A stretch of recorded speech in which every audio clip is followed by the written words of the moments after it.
So good afternoon everyone. Let's start this today's session. चलिए आज हम इस लेक्चर में डिस्कस करेंगे आपका टॉपिक चेन रिएक्शन। सबको पता होगा कि जो C803 रिएक्शन डायनेमिक्स का यूनिट फर्स्ट चेन रिएक्शन, ठीक है, इंपॉर्टेंट टॉपिक है और इजी भी है, पहले भी आप इन चीज़ों को जानते हैं, पढ़े हुए होंगे, ठीक है। लेकिन हम आज इसकी बात करेंगे रिएक्शन डायनेमिक्स की, ठीक है। इनके रिएक्शन काइनेटिक्स किस टाइप के काइनेटिक्स से फॉलो करते हैं, इनका रेट लॉस क्या होती है, ठीक। चलिए ये जो कंटेंट है ये आपका एटकिंस की जो 11th एडिशन की बुक है और KL Kapoor text book of physical chemistry volume first and 6th edition of physical chemistry by Ira and Levine, इनसे मैंने ये कंटेंट लिया है। चलिए सबसे पहले बात करते हैं पॉलीमराइजेशन काइनेटिक्स की। पॉलीमराइजेशन, तो अगर व्हाट इज द पॉलीमराइजेशन अगर बोलेंगे तो सिंपल सी बात है, monomer to polymer, the conversion of monomer into polymer and the kinetics followed by this process is called polymerization kinetics. तो ये जो पॉलीमराइजेशन रिएक्शंस होती हैं वो कौन कौन सी काइनेटिक्स जो फॉलो करती है उनको हमको डिस्कस करना है। तो सबसे पहले तो पॉलीमराइजेशन रिएक्शन जो है कितने टाइप्स की होती है, तो एक होता है आपका स्टेप वाइज पॉलीमराइजेशन और एक होता है आपका चेन पॉलीमराइजेशन। तो two types of polymerization takes place. Stepwise mechanism अलग टाइप की काइनेटिक्स फॉलो करती हैं और चेन पॉलीमराइजेशन जो है एक अलग काइनेटिक्स फॉलो करती है। तो अगर इन्हें डिफरेंशिएट करें कि इनमें क्या क्या डिफरेंस होता है, तो in stepwise polymerization what phenomena occurs and what about the process of chain polymerization। तो अगर आप देखेंगे तो ये जो स्टेप वाइज पॉलीमराइजेशन में growth can start at any pairs of monomer in grains and so new chains in red begins to form throughout the reaction। यहाँ पर ये बोला जा रहा है कि स्टेप वाइज पॉलीमराइजेशन में किसी भी मोनोमर्स, कोई भी दो पेयर्स में से की अगर बात करें ये जो ग्रीन्स है इनके ये पेयर्स मिलकर के फिर आपका पॉलीमराइजेशन प्रोसेस में हो गए, ये आपका जो है दो कोई भी पेयर्स जो है पॉलीमराइजेशन में हो गए, ये जो पॉलीमर का कोई भी दूसरे एक ग्रीन से मोनोमर से इंटरेक्ट होकर के पॉलीमराइजेशन में हो गए।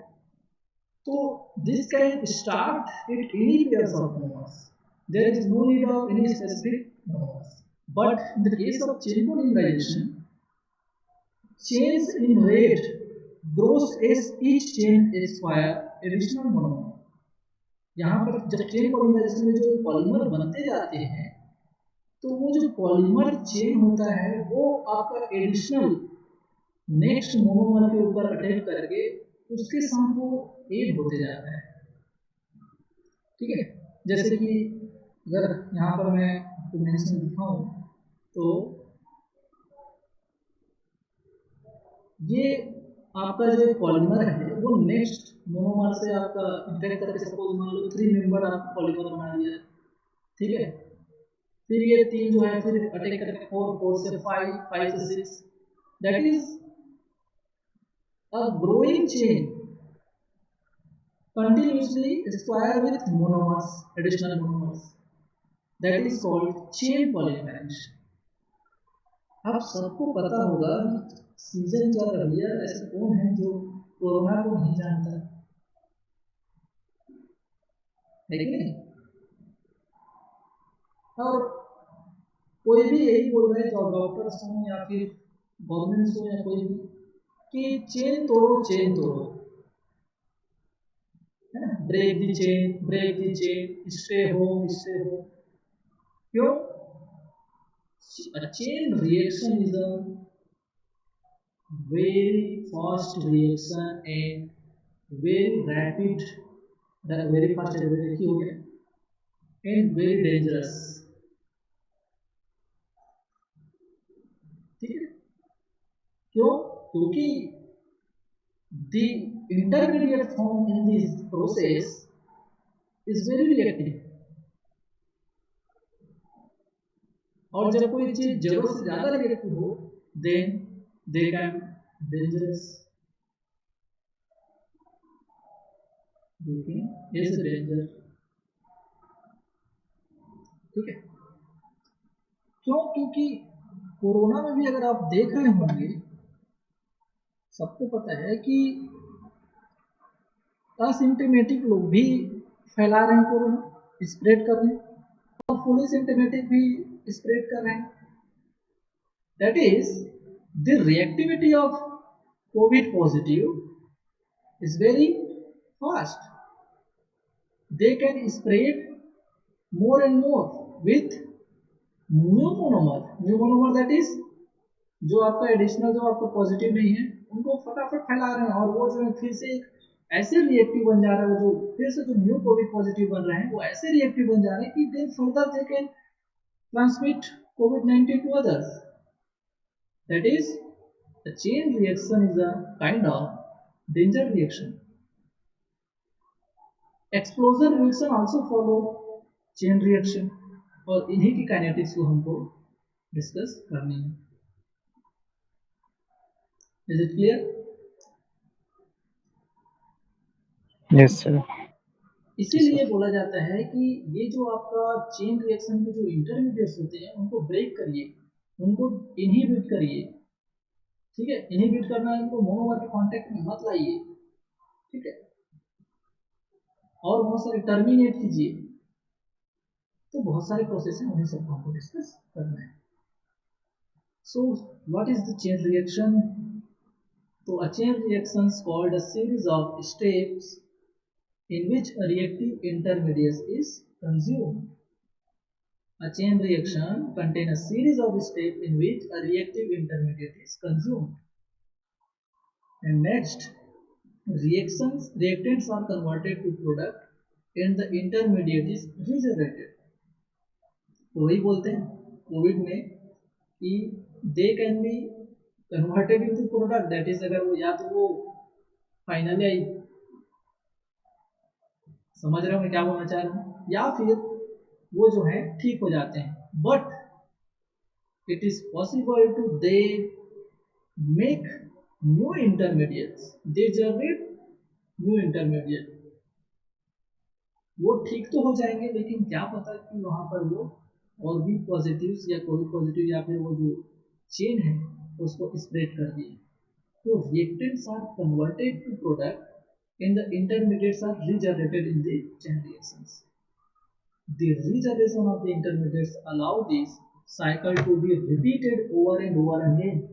और यही जो regeneration है, यही जो फैलने की जो टेंडेंसी है, वही इस साइकिल को रिपीट करती है कि यही साइकिल चलती रहे और इंटरमीडिएट बनती रहे और ये चीजें फैलती रहे। Then thus a small amount of intermediate produce a large amount of product. यही खूबी है इस चेन रिएक्शन की कि ये जो है कम अमाउंट के इंटरमीडिएट भी बहुत सारे जो प्रोडक्ट बना देते हैं। क्यों? They can again and again form या regenerate intermediates, they can reactive very fast, ठीक है। Most of combustion, explosions and additional polymerizations are chain reaction and usually involve free radical as intermediate, ठीक है। तो इस मैकेनिज्म में ज़्यादातर जो फ्री रेडिकल्स ही आपके एज इंटरमीडिएट बनते हैं, कभी कभी और कुछ चीज़ बन जाती है, लेकिन मेनली यहाँ पर free radical is are found as intermediates. जैसे कि सपोज देखिए यहाँ पर अगर ये जो यहाँ पर अगर आग लग जाती है तो ये चेन जो है इस पर आएगी, then they can transfer to another. तो ये चेन रिएक्शन जो है क्या हो जाएगा, चालू हो जाएगा। ये यहाँ से यहाँ, फिर इसमें, फिर इसमें, फिर इसमें।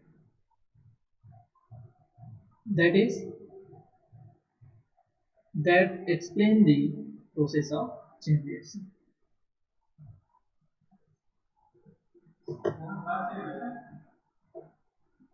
Now characteristics steps in chain reaction. So first steps is initiation. आपके जो चेन रिएक्शंस हैं कुछ स्टेप्स में कंप्लीट होती हैं, उनमें से एक जो सबसे पहला स्टेप है initiation. Initiation is that in which a active radical will be formed. Initiation में ये जो इंटरमीडिएट है सबसे पहले बनता है. अरे वो पता है क्या, 0%.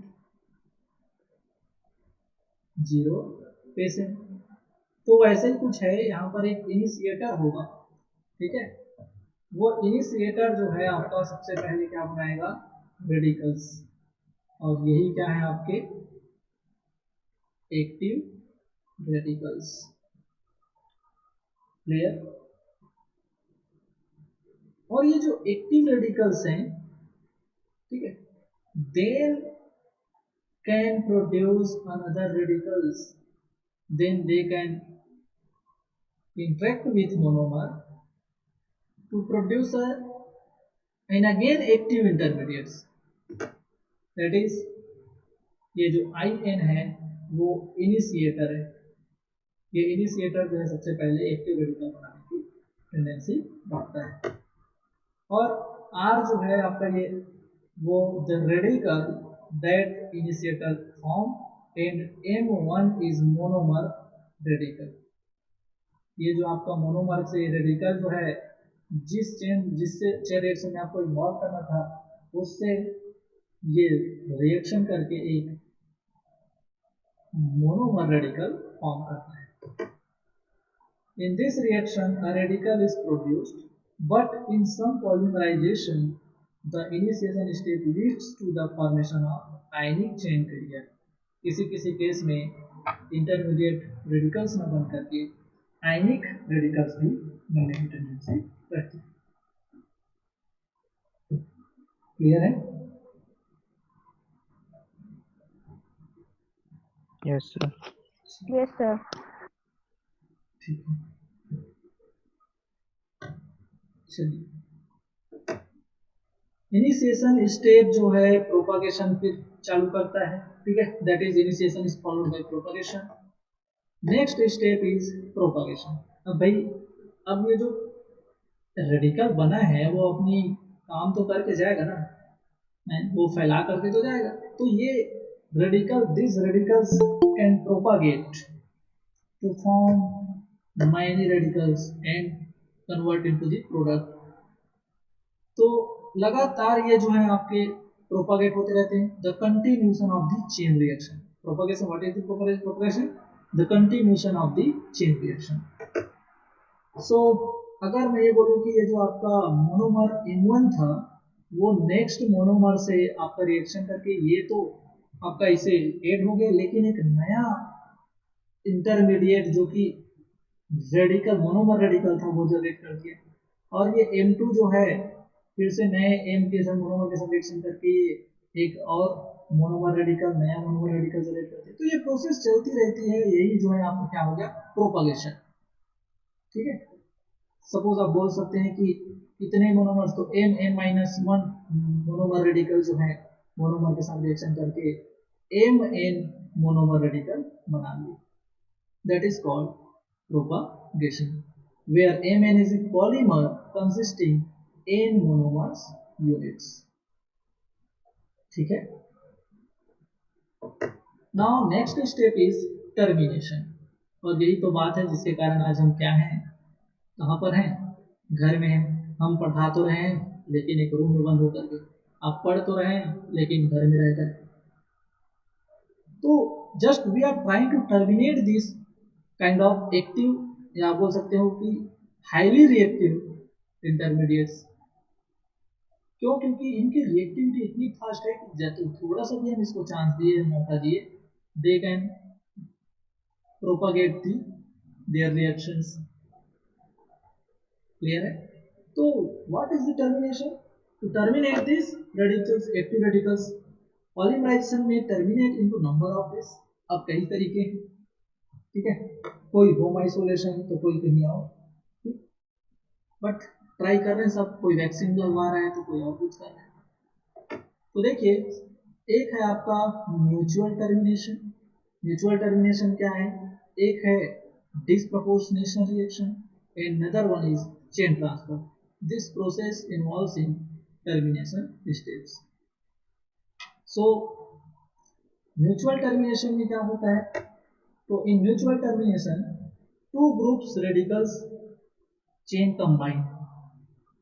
लेकिन ऐसा यहाँ पर कोविड के केस में तो नहीं है ना कि दो कोविड वाले को रख दो तो वो टर्मिनेट हो जाएंगे, नहीं, ठीक है। लेकिन in the sense of chain reactions, mutual termination can terminate the active radicals.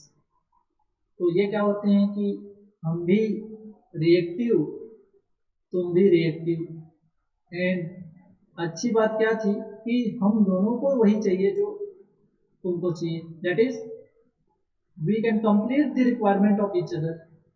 तो ये क्या करते हैं, दोनों के दोनों रेडिकल्स हैं, so you can say that radicals and radicals combine to each other to form a stable molecules. क्यों? क्योंकि ऐसा इस केस में तो नहीं होता कि पॉजिटिव पॉजिटिव के साथ जुड़ जाए, नेगेटिव नेगेटिव के साथ जुड़ जाए, but in the case of radicals they can share their electrons to form stable complex या स्टेबल मॉलिक्यूल्स। तो अगर दो मोनोमर जो हैं, सॉरी, दो जो आपके रेडिकल्स जो हैं वो अगर एक दूसरे से कंबाइन हो जाते हैं तो आपके उसको बोलते हैं म्यूचुअल टर्मिनेशन। एंड डिस्प्रोपोर्शनेशन क्या है? तो termination by disproportion, a hydrogen atom transfer from one chain to another corresponding to the oxidation of the donor and reduction of the acceptor। तो सपोज यहाँ पर ये हाइड्रोजन कंटेनिंग एक radical है, तो ये जो है इस हाइड्रोजन को क्या करता है, इसको ट्रांसफर कर देता है दूसरे रेडिकल्स को। तो ये अगर आपका हाइड्रोजन क्या कर रहा है, रिमूव कर रहा है, तो इसका क्या होगा, ऑक्सीडेशन। और अगर ये हाइड्रोजन एक्सेप्ट कर रहा है तो हम क्या बोल सकते हैं, it involves in the process of reduction. ठीक है, जैसे कि हम किस केस में पढ़ते हैं, ऐसे सपोज मान लो कि एक CH3 है और ये CH2 रेडिकल है, ठीक है, और ये जो है एक सपोज मान लो कि ये CH3 और ये CH2 रेडिकल और ये CH3। तो ये बोलता है कि जो मेरे पास तीन हाइड्रोजन है, अल्फा जो हाइड्रोजन है उसमें से सपोज मान लो कि ये हाइड्रोजन है, तो यहाँ पर क्यों ना, ठीक है, यहाँ पर क्यों ना इस हाइड्रोजन को क्या कर दिया जाए, इसको डोनेट कर दिया जाए। तो डोनेट कर दूंगा तो मेरा हाइड्रोजन निकल रहा है इसलिए ऑक्सीडेशन हो जाएगा, ठीक है, और ये जो है आपका ऐड कर लेगा हाइड्रोजन, तो ये क्या हो जाएगा, इसका रिडक्शन हो जाएगा। और जैसे ही ये जुड़ेगा तो यहाँ पर हाइड्रोजन जुड़ जाएगा, तो ये बन जाएगा एथेन, और मैं हाइड्रोजन रिमूव कर दिया in the form of H radical, then यहाँ पर यहाँ रेडिकल, तो इसमें मैं डबल बॉन्ड बना लूंगा, तो मैं बन जाऊंगा इथीन और तुम बन जाओगे ethane. That is it is called disproportionation. ठीक है, and what is the chain transfer? तो देखिए यहाँ पर ये रेडिकल है और ये मोनोमर है, तो ये क्या करता है कि खुद जो है एमएन जो है जो रेडिकल है वो स्टेबल मॉलिक्यूल में कन्वर्ट हो गया, स्टेबल पॉलीमर में कन्वर्ट हो गया, और सिर्फ इस एन को क्या कर दिया, वो रेडिकल में कन्वर्ट कर दिया। So it is also kind of chain termination in the sense of polymer radical they can terminate, but in the case of chain transfer a new radicals will be formed। ठीक है, clear है? Yes sir, पर ये और new radical form हुआ, ये भी तो हाँ, और रिएक्शन कर सकते हैं। बिल्कुल बिल्कुल, ये बिल्कुल करेगा भाई, अब ये अपनी औकात दिखाएगा ही ना। अब इसको मौका मिला है तो अपना काम तो करेगा ना, but in the sense of this polymer, अब मैं क्या चाह रहा था कि ये इतना मेरे को पॉलीमर पॉलीथीन वगैरह बनाना है, लेकिन ज़्यादा बड़ा नहीं बनाना है भैया, ठीक है, इसको रोका जाए यहीं पर। ये काम भी इतना बन गया, अब ये रेडिकल बोल रहा है कि नहीं अब तुम ट्रांसफर हो जाए, ठीक है। अब वो ट्रांसफर करेगा तो ये अचानक से ये मोनोमर मिल गया तो इसको ट्रांसफर कर दिया, ये यहीं पर टर्मिनेट हो गया, तो ये तो मेरा काम का बन गया ना, तो ये तो टर्मिनेट हुआ ना। हाँ, ये अब अपना काम करेगा। क्लियर है? Yes sir. ठीक, ओके। तो ये तो बात हो रही थी टर्मिनेशन की। As can be suspected, the mechanism is complicated. Obviously, कितना प्रोपागेट होगा आप इसको बता पाएंगे क्या? तभी तो बात आती है what is the chain length, कि चेन की लेंथ क्या थी, कितना प्रोपागेट हुआ, ठीक है। But can be explored by using steady state approximation. तो इसकी डायनेमिक की स्टडी में, इसके रिएक्शन की काइनेटिक स्टडी में आपका जो है स्टेडी स्टेट अप्रोक्सीमेशन हेल्प करता है। और स्टेडी स्टेट अप्रोक्सीमेशन तो आप सब जानते होंगे कैसे भी। What is the steady state approximation, simple language में?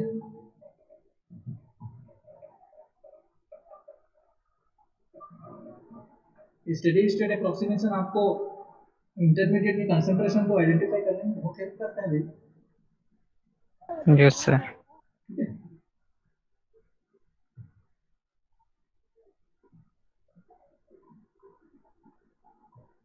कैसे, इसको पता है?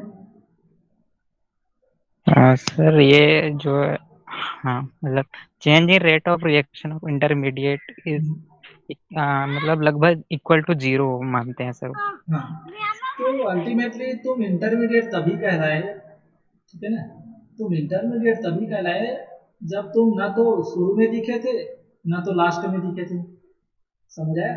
ना तो तुम रिएक्टेंट में दिखे मेरे को, ना तो तुम प्रोडक्ट में आइडेंटिफाई हो रहे हो, लेकिन तुम्हारा कुछ ना कुछ अस्तित्व है इस दुनिया में, जिसको हम बोलते हैं कि हमारा स्पेक्ट्रोस्कोपी तो तुमको डिटेक्ट कर लिया, मतलब तुम तो हो इस दुनिया में, है ना। तो ऑलरेडी जो इंटरमीडिएट वही होते हैं भैया जो मतलब in the process of any reactions they can form, but in the product they can not identify, या फिर क्या बोलते हैं उसको, नॉट डिटेक्टेड। तो कहने का मतलब ये है कि स्टेडी स्टेट अप्रोक्सीमेशन ये बोलता है कि the rate of the production of intermediate is equal to the rate of consume consumption of intermediate. ठीक है, तुम इंटरमीडिएट हो, तुम बने हो, तुम कंज्यूम भी हो, लेकिन स्टेडी स्टेट अप्रोक्सीमेशन क्या बोलता है कि the rate of the production of intermediate is the equal of rate of the consumption of intermediate. जितना तुम बन रहे हो उतना ही तुम कंज्यूम हो रहे हो, इसीलिए तुम्हारा नेट फॉर्मेशन ऑफ इंटरमीडिएट जो है वो क्या है, 0। This called steady state approximation. So, deriving an expression for the rate of the chain polymerization, अब उसी स्टेडी स्टेट अप्रोक्सीमेशन के बेस पे हमको चेन पॉलीमराइजेशन का एक्सप्रेशन रेट एक्सप्रेशन जो है डिराइव करना है। सपोज सबसे पहले स्टेप क्या होगा, right an expression for the rate of initiation of the process. ठीक है, if the initiation step is, जो कि हम लिखे थे, यहाँ पर इनिशिएटर है जो वो रेडिकल बना रहा है, then radical active radical can form या active radical involve in formation of monomer radical, ठीक है। But the rate constant of the chain propagation steps are large enough. The first of these two steps is rate determining for the overall polymerization process, and the rate of the initiation is equal to Vi, that is V1, that is V1 is equal to K1 in concentration of initiator। क्यों? क्योंकि rate तो तुम यहाँ पर बात करो तो rate तो तुम ही बनाओगे। क्यों? क्योंकि जैसे ही तुम रेडिकल बनाए ये तो बहुत फास्ट रिएक्शन करते हैं, बस ये वेट कर रहे थे कि तुम कब इनको रेडिकल में कन्वर्ट करो। तो रेट जो है यहाँ पर अगर मैं बात करूँ तो इसका जो रेट है वो फर्स्ट स्टेप ही डिटरमाइनिंग स्टेप होता है, that is μ1 is equal to K1 and concentration of initiator। That is अगर इस सेंस पे अगर बात करें तो the rate of the initiation step is directly proportional to the concentration of the initiator। Now second step is write an expression for propagation। और propagation के लिए the rate of propagation is independent to the change size for sufficiently large change, then the rate of the propagation may be written as, इसके लिए आपका जो propagation के लिए जो रेट लिखा जाता है that is mu P, P represent the propagation and mu P represent the rate of the propagation step is equal to K P directly proportional to the concentration of monomer and concentration of active radical. क्यों? क्योंकि propagation में यही तो हो रहा था, ये जो रेडिकल बना वो जो है दूसरे मोनोमर रेडिकल के साथ रिएक्शन करके आपका जो है एक नया मोनोमर रेडिकल बनाता था। जैसे कि ये मेरा M1 है और ये M के साथ रिएक्शन करके M2 रेडिकल बनाया। तो ये जो आपका इसका रेट है वो डिपेंड कर रहा है concentration of monomer and concentration of radicals, एक मोनोमर रेडिकल्स, ठीक है। Then it is the representation of rate expression for propagation step, ठीक है। नाउ वेयर एम स्टार या फिर एम जो आपके लिए है वो रिप्रेजेंट कर रहे हैं polymer of any length, and it follows from the remark in step 1 that is dm upon dt is equal to 2fk1 initiator। और ये सब क्यों हो रहा है? तो देखिए यहाँ पर हम प्रोपागेशन स्टेप में लगातार मोनोमर बनता है, लगातार वो एक्टिव रेडिकल मोनोमर। तो द फॉर्मेशन या प्रोडक्शन ऑफ द मोनोमर या active monomer radicals formation is equal to K F K1 initiator, और यहाँ पर एफ जो है फ्रैक्शन ऑफ रेडिकल्स को रिप्रेजेंट कर रहा है इन आर डेज या फिर R radicals that successfully initiate a chain, और फैक्टर एफ जो सॉरी फैक्टर 2 जो है वो रिप्रेजेंट कर recognize that 2 radicals are found in each initiation step. That is जैसे कि ये इनिशिएटर था, इनिशिएटर से आपका रेडिकल बना था लेकिन वो 2 रेडिकल्स बना था। तो यहाँ पर अगर हम इन द सेंस ऑफ बात करें प्रोडक्शन ऑफ द रेडिकल्स, तो यहाँ पर ये बोलना पड़ेगा कि ये रेडिकल्स का फॉर्मेशन तो कंसंट्रेशन ऑफ इनिशिएटर फॉलो करता ही है, लेकिन 2 जो है दैट इज एक इनिशिएटर के रेडिकल फॉर्मेशन में 2 रेडिकल्स फॉर्म होते हैं। And what is the F? F is the fraction of the radicals that radicals are that successfully initiate the chain। Now next step is consider the termination of the process। अब हम propagation के लिए expression देखेंगे और बात के लिए initiation के लिए अब बात करते हैं टर्मिनेशन प्रोसेस की जो काइनेटिक्स है उसकी। तो for the present analysis suppose that only mutual termination occurs। हम म्यूचुअल टर्मिनेशन की बात करें जिसमें एक रेडिकल दूसरे रेडिकल से मिल करके आपका जो है टर्मिनेट हो जा रहे हैं आर से। If the rate of termination is assumed to be independent of the length of the chain, the rate law for termination is mu termination, t represent the termination, is equal to kt, that is the rate constant for the termination step। There is 2 radicals are involved in this termination step, that is m का square, m radical square। So, and the rate of the change of the radical concentration by this depletion process is dm dt by depletion is equal to minus 2 kt m square. अब ये क्या है, एक बार हम क्या देखें, production of active monomer या फिर monomer radical. Now in termination state they consume to form product या stable product. So we can also we have to calculate the depletion rate of depletion of monomer. And what is the rate of depletion of monomer? Yeah, radical monomer is equal to minus 2 kt m square. यहाँ पर अगर हम mutual termination को अगर involve करते हैं तो यहाँ पर उसका रिवर क्या हो जाएगा, ये डिप्लेशन तो बता रहा है माइनस, ठीक है, और यहाँ पर ये एक्सप्रेशन करते हैं. In the case of factor 2, recognize that two radicals are removed in each depletion state. यहाँ पर दो रेडिकल जैसे वहाँ पर बन रहे थे वैसे ही ये दो रेडिकल जो है यहाँ पर कंज्यूम हो रहे हैं. So step 4 applies the steady state approximation. हमने इंटरमीडिएट जो रेडिकल था R या फिर हम जिसको अभी M इससे रेडिकल से मोनोमर रेडिकल से हम क्या कर रहे हैं, इसको रिप्रेजेंट कर रहे हैं. तो अब हम स्टेडी स्टेट अप्रोक्सीमेशन लगा सकते हैं. और क्यों लगा सकते हैं, क्योंकि हमने प्रोडक्शन भी देख लिया मोनोमर का, ये मोनोमर रेडिकल का, and we have also found that the rate of the depletion, the rate of the consumption of monomer radicals. Then we can apply the steady state approximation. What is the steady state says steady state approximation? The production and the depletion of the monomer or intermediate is equal.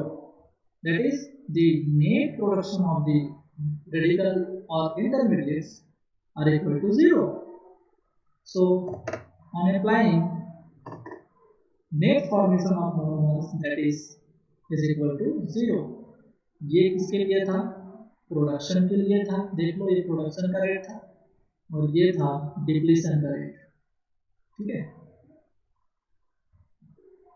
और यही तो बोलते हैं steady state approximation कि production का rate जो होता है वो बराबर होता है कंजप्शन के रेट से या फिर डिप्लीशन के कंजप्शन रेट से, ठीक है. सो अगर आप इनको स्टेडी स्टेट अप्रोक्सीमेशन से लेते हैं तो ultimately the net formation of intermediate should be equal to 0. तो आपने स्टेडी स्टेट अप्रोक्सीमेशन क्या कर दिया, अप्लाई कर दिया. Then what, the steady state concentration of radical change is therefore m radicals should be equal to fraction of f k initiator upon kt power में half, that is the root of the. देखो यहाँ से इस equation से मेरे को क्या निकालना है, m रेडिकल. तो आप यहाँ से फाइंड आउट करेंगे तो अल्टीमेटली जो है ये क्या निकल के आएगा, इस इक्वेशन से निकल के आएगा. और इसको अल्टीमेटली हम क्या बोल सकते हैं, सपोज ये m प्राइम बराबर क्या निकल के आता है, ठीक है. तो ये निकल के आता है आपका f k1 या k इनिशिएटर अपॉन kt, ठीक है. और ये कंसंट्रेशन ऑफ इनिशिएटर ये स्क्वायर होता है. अब स्क्वायर को इधर लाओगे तो इतना तो सब जानते हो कि रूट लग जाएगा और रूट लग जाएगा इस पावर में हाफ लग जाएगा. तो ये एक्चुअल में ये, तो यहाँ से आप क्या निकाल लेंगे, the concentration of intermediate. So the steady state approximation is helpful for the determination of the concentration of intermediate. So what about next, तो आपने क्या निकाल लिया, कंसंट्रेशन निकाल लिया मोनोमर. तो in step 2 it is established that the overall rate of polymerization is equal to the rate of propagation which is given by mu kp m m prime, sorry m radical. और यही m radical का हम value find out कर लिए. The steady state expression for n radical can now be inserted into this expression to give. अब वहाँ पर आप एक्सप्रेशन जो कि रेट ऑफ प्रोपागेशन के लिए जो एक्सप्रेशन था उसमें इस रेडिकल का वैल्यू डाल देंगे जो अभी फाइंड आउट किए, तो ये एक्सप्रेशन ये निकल के आया। ठीक है, the overall rate of polymerization is therefore proportional to the square root of concentration of the initiator. And it is given by this equation, and it is very important. The rate of polymerization, that is chain polymerization को represent कर रहा है। ठीक है, जहाँ पर अगर मैं बात करूँ रेट की तो mu is equal to K R initiator की पावर में half N N concentration of monomer with, जहाँ पर के आर क्या है, के आर जो है पूरे कांस्टेंट को एक साथ उन्होंने के आर से दिखा दिया, के रिजल्टेंट मान लो इसको, तो के रिजल्टेंट। तो यहाँ पर अल्टीमेटली क्वेश्चन क्या बनता है, तो पहला क्वेश्चन बनेगा the kinetic of chain polymerization reaction follows the representation rate is directly proportional to the initiator concentration of initiator. Rate is directly proportional to the concentration of initiator की power में half. Rate is directly proportional to the initiator की power में square. Rate is directly proportional to the monomer. Rate is directly proportional to the concentration of power of concentration of monomer की power में half. कौन से representation है आप पसंद? Fast reply fast. Initiator की पावर में हाफ। तो ऐसे ही क्वेश्चंस बनेंगे जैसे कॉम्पिटिटिव एग्जाम्स की अगर आप तैयारी करते हैं तो आपको चेन रिएक्शन से अगर उसको डायनेमिक्स काइनेटिक्स वगैरह में पूछना है तो रेट का किसके ऊपर कौन से इनिशिएटर किसका इफेक्ट पड़ता है, उनके रेट इक्वेशन में क्या होता है, तो यहाँ वाले क्वेश्चंस आपको देख सकते हैं। तो कौन कौन से करेक्ट है भाई, तो करेक्ट है आपका रूट ऑफ इनिशिएटर। ठीक है, तो रूट को आप पावर में दिखाएंगे तो half, that is representation number second is correct for the chain reaction, and representation number fourth also correct। तो ये वाला गलत है, ये भी गलत है, ये भी गलत है। क्लियर है?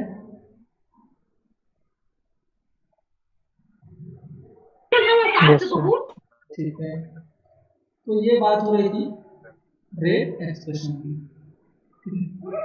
चलिए, now we can move to kinetic chain length. अब what is the kinetic chain length? Kinetic chain length किसको रिप्रेजेंट करता है, क्या रिलेशन होता है आपका प्रोडक्शन प्रोपगेशन स्टेट का, इनिशिएशन स्टेट का? तो देखिए काइनेटिक चेन लेंथ लैम्डा, इसे लैम्डा से प्रेजेंट किया जाता है, is the ratio of the number of monomer units consumed to the number of radicals produced in initiation state.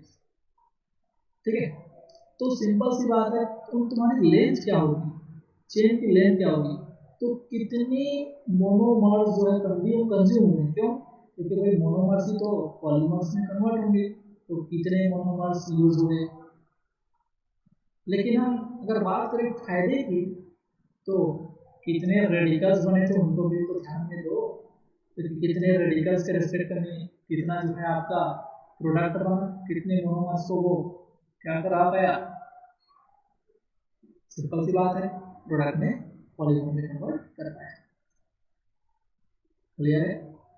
तो in terms of this representation, lambda is the number of monomer unit consumed and number of radicals produced। कितने radicals बने थे उसके respect में कितने monomers को उन्होंने क्या किया, कंज्यूम किया, that is called kinetic chain length lambda. ठीक है, the kinetic chain length can be imagined as the average number of molecules in a chain produced by one initiating radicals. इनको दूसरे अगर वे में रिप्रेजेंट किया जाए तो kinetic chain length can be imagine as the average number of molecules. ठीक है, in chain produced by one initiating radical. अब यहाँ पर हम क्या देख रहे थे कि कितने रेडिकल्स बने फाइनली और आपका कितना मोनोमर कंज्यूम हुआ। तो monomers concentration of monomer consume and बटे में concentration of radicals found, but in the form of average.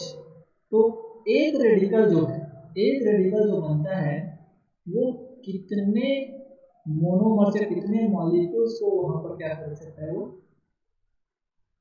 Produce मतलब चेन रिएक्शन में प्रोड्यूस कर सकता है। Number of average number of molecules in chain produced. The kinetic chain length can be expressed in terms of rate expression above.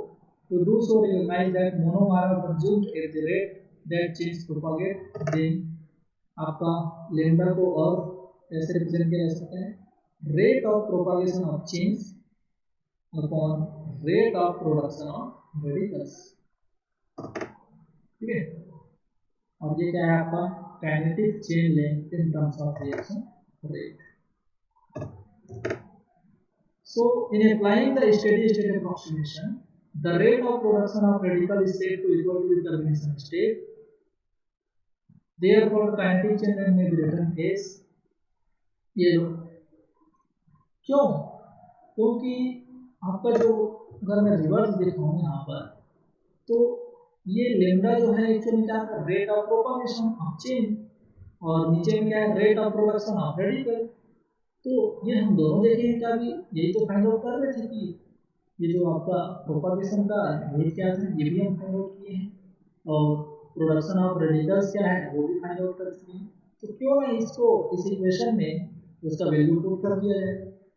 तो value जब put करेंगे तो आपको क्या आ जाएगा, ये क्या है आपका रेट ऑफ प्रोडक्शन, और ये क्या है आपका रेट ऑफ टर्मिनेशन। और जब इसको सॉल्व करेंगे तो ये एक मोनोमर से मोनोमर रेडिकल से दूसरा मोनोमर रेडिकल कट जाएगा, तो नीचे में आपका क्या बन जाएगा, ऊपर में एक मोनोमर, नीचे में concentration of the radical monomer. तो देखो ये क्या है आपका फ्रेश मोनोमर, एक monomer, but this is radical monomer, radical monomer. ठीक है, the steady state expression for monomer, radical monomer, ये आप निकाल चुके हैं। आपका स्टेडी स्टेट अप्रोक्सीमेशन जब अप्लाई किए थे तो ये concentration of radical monomer find out किए थे, और इसी को जब यहाँ पर आप पुट कर देंगे इस इक्वेशन में तो आपका एक और इक्वेशन आ जाएगा, that is lambda is equal to K R N I N power में half minus half with K R क्या है, तो जो के आर जैसे कि यहाँ पर वो रिजल्टेंट रेट कांस्टेंट लिखा गया है, तो इस रिजल्टेंट रेट कांस्टेंट का वैल्यू ये समझ आया। तो ये आपका काइनेटिक चेन पॉलीमराइजेशन का एक दूसरा रिप्रेजेंटेशन। ठीक है, क्लियर है? Yes, sir. अरे सबको क्लियर है? अब मैं काम की चीज बताऊंगा, यहाँ तक समझ आया? Yes, sir. डिराइव कर सकते हैं आप रेट इक्वेशन इससे। ठीक है, रेट इक्वेशन डिराइव कर सकते हैं तो फिर आप काइनेटिक चेन लेंथ के लिए रिप्रेजेंटेशन है वो भी दे सकते हैं। ठीक, अब देखिए अच्छी बात और बुरी बात क्या है। जब आप बात करते हैं काइनेटिक चेन लेंथ की तो क्या निकलता है, और जब आप बात करते हैं रेट ऑफ चेन रिएक्शन की या rate expression for chain reaction की या चेन पॉलीमराइजेशन की, तो ये जो रेट है वो डायरेक्टली प्रोपोर्शनल था किसके, इनिशिएटर के पावर में हाफ अरे यही तो है क्या, अंडर रूट ऑफ इनिशिएटर। अरे क्लियर है। और यही यस सर। और यही रेट जो है डायरेक्टली प्रोपोर्शनल था इसके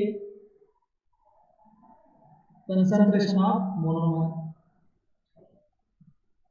ठीक है, but in the sense of kinetic chain length, अगर मैं बोलूं कि काइनेटिक चेन लेंथ का क्या किस्सा है, तो काइनेटिक चेन लेंथ कितना इसका चेन बढ़ेगा is directly proportional to the monomer.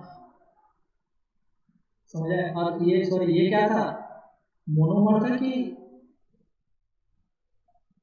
Radical monomer था?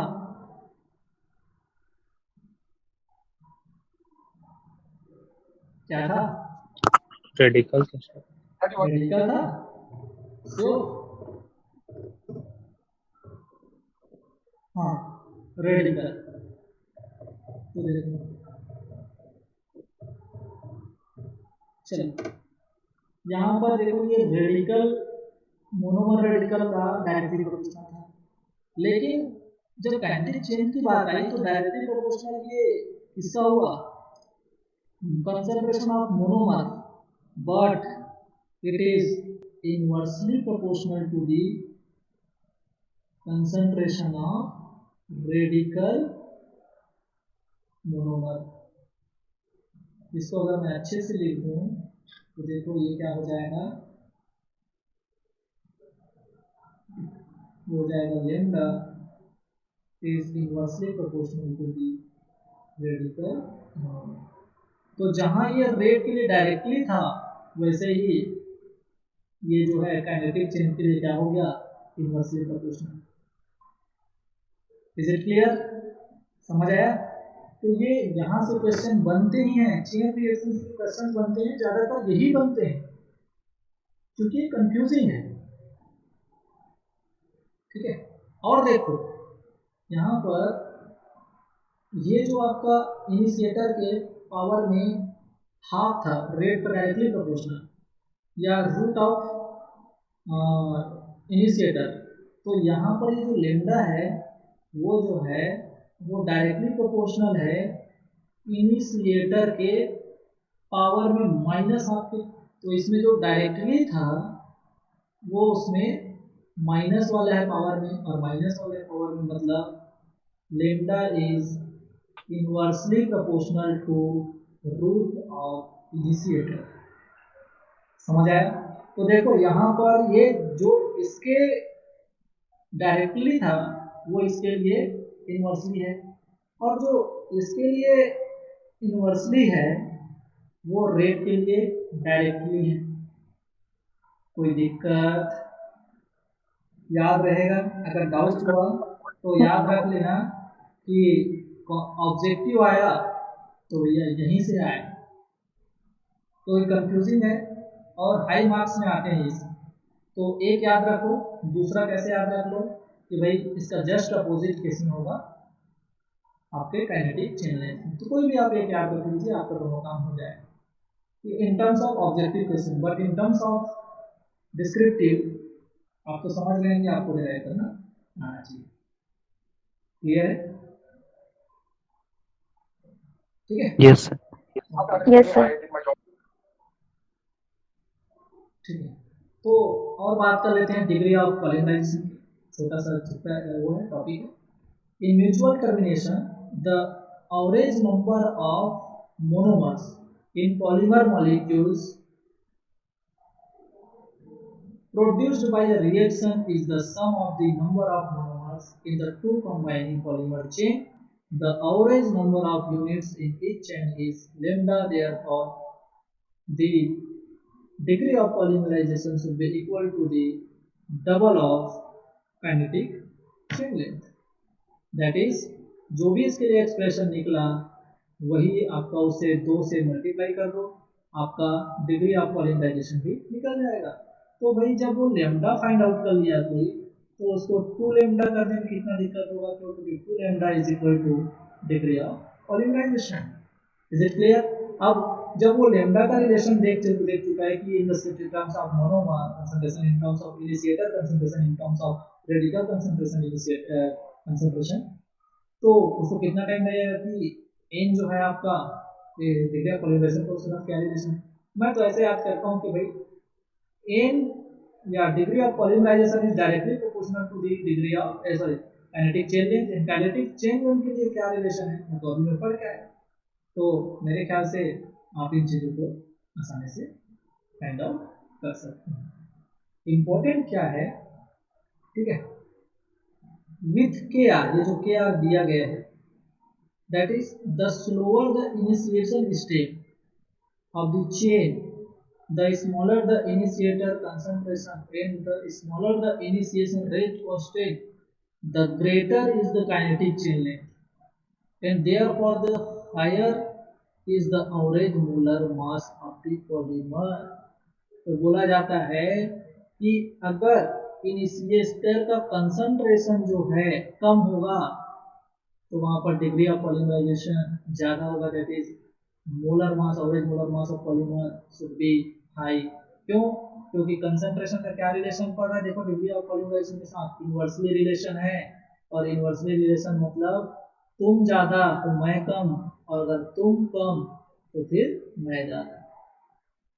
दैट इज द कंसंट्रेशन और rate constant of initiation step is slower, then the degree of polymerization should be high. That's why the average molar mass of the polymer should be higher. Clear? समझ आया अभी? ठीक, तो देखिए इसके बाद आगे मैं कल पढ़ाता हूँ आपको, ठीक है।